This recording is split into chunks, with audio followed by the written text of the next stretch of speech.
You might not know who this is, folks at home, but her name is Sam. I just thought this was an interesting story to cover, actually, because it throws out a lot of identity politics based themes. Sam Kerr is a star that plays for Chelsea, and it's either Australia or New Zealand. Australia. I beg your pardon to anyone from New Zealand listening. She's a Chelsea star who she was pulled over after very dangerous and erratic behaviour. And apparently she was terrified for her life before she called a police officer forgive my language, fucking stupid and white, right? And she is now alleging that the police treated her differently because of the colour of her skin, despite the fact she singled out this officer for the colour of his. Here's a little tester.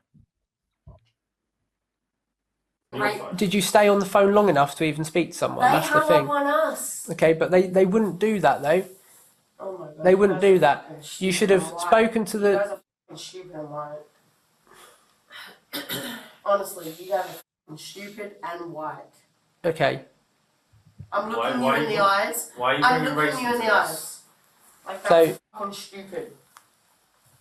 I'm fucking over this shit. This is the world fucking problem. Wait on the call. Wait on the call. Wait on the fucking call. All right. I'll go over at the moment then at 3:17. You're under arrest for criminal damage because there's an allegation that you've smashed that taxi window. You're also under arrest for racially aggravated public order for the comments that you've said.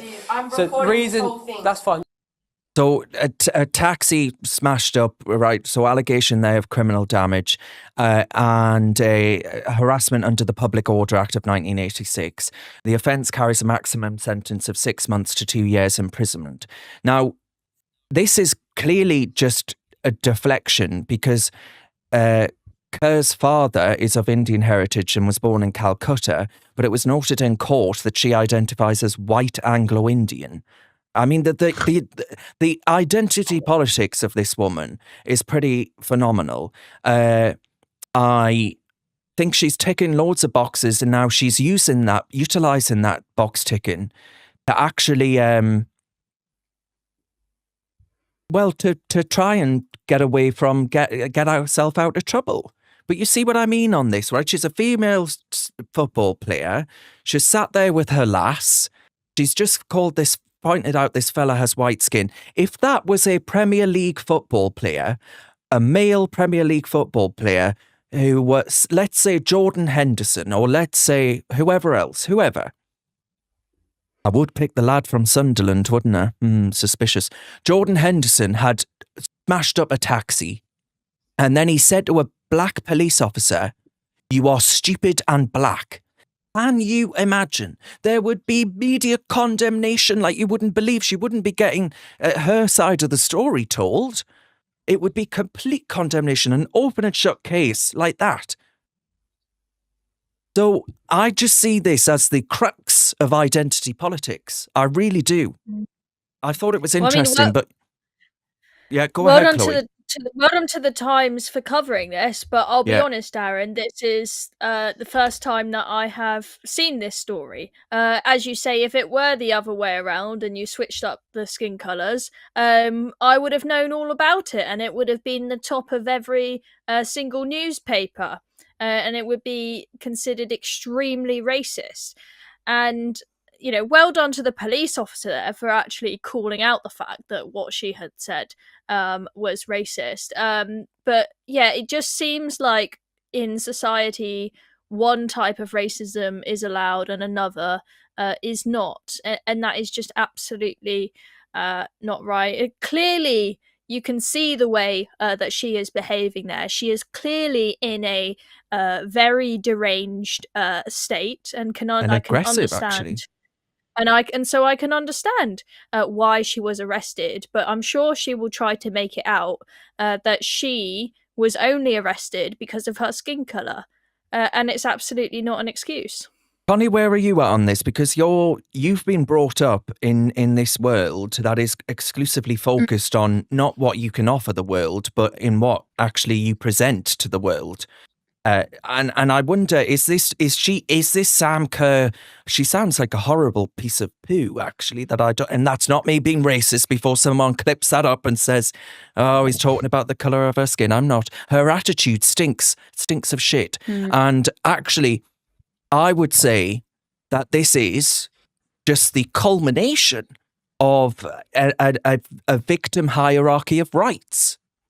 I completely agree. And I actually just looked up how old she is because I thought this has to be someone who's sort of on the younger end of the spectrum who is really bought into all of this identity politics stuff and that she must automatically be being oppressed because of her skin color. She's 30 years old.